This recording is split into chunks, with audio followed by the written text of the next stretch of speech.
President Trump weighing in on Yemen's Iran-backed Houthi militants' threat, declaring a maritime embargo against ships linked to Saudi Arabia in the Red Sea.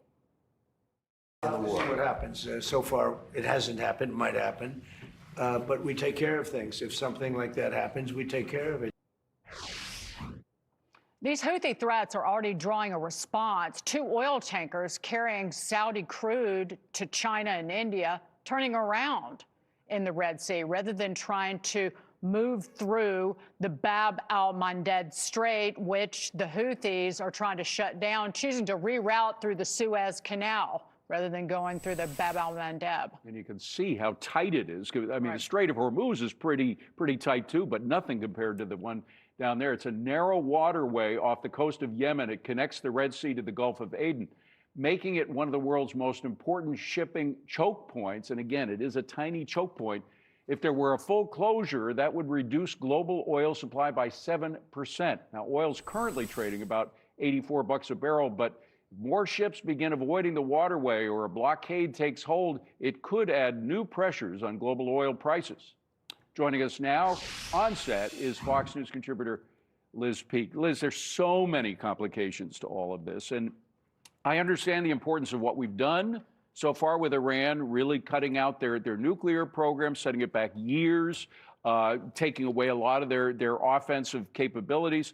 But there is a weariness among the American public. So I think it's something like 6 out of 10 Americans want it over now. How does the president, particularly before the midterms, convince people, if it's not solved by the time the midterms are there, that it's worth sustaining this battle? Yeah, I think Americans want it over for a host of reasons, but not least of which is the price of gasoline, which obviously is going back up again.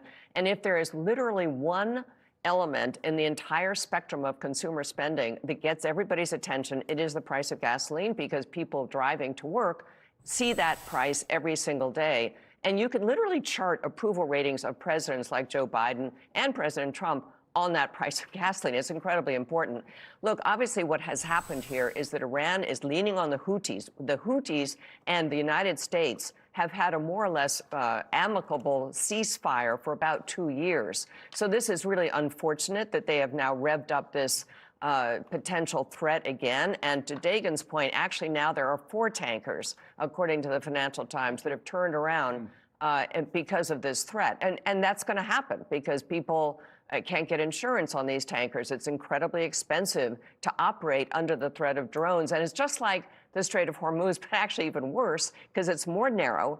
It's better in the sense that the Houthis are not as fierce an opponent as Hamas and as Iran. But nonetheless, with a few missiles and a few drones, they can do a lot of damage.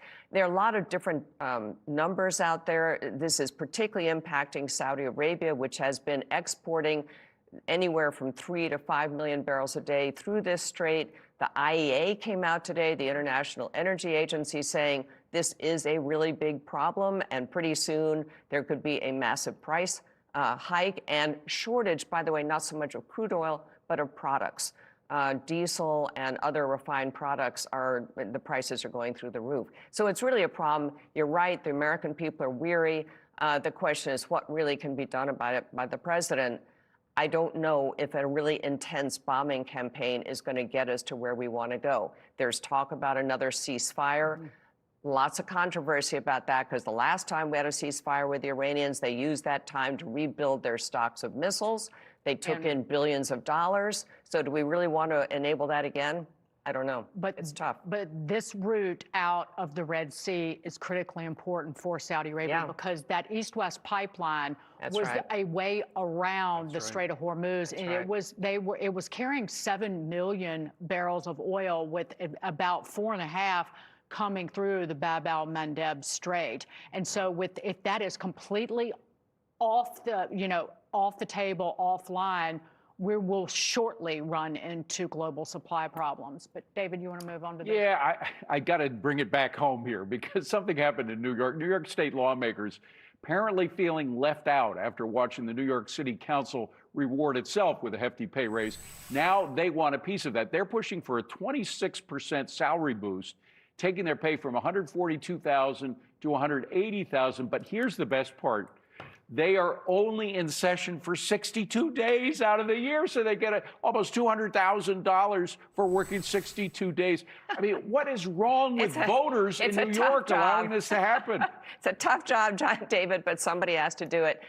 Look, it's despicable that they're even thinking about this. It's despicable that New York City went ahead with a pay raise when our budget is broken. Our city is on the verge of fiscal collapse, and New York State is not much better. So what are they thinking?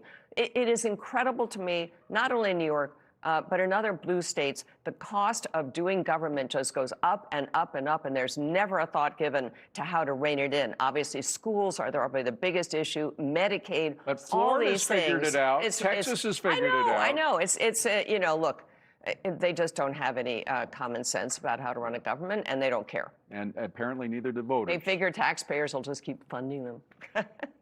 It's terrible. Yep. Good to see you, Liz. Yeah, nice to see you. Thank you for having me.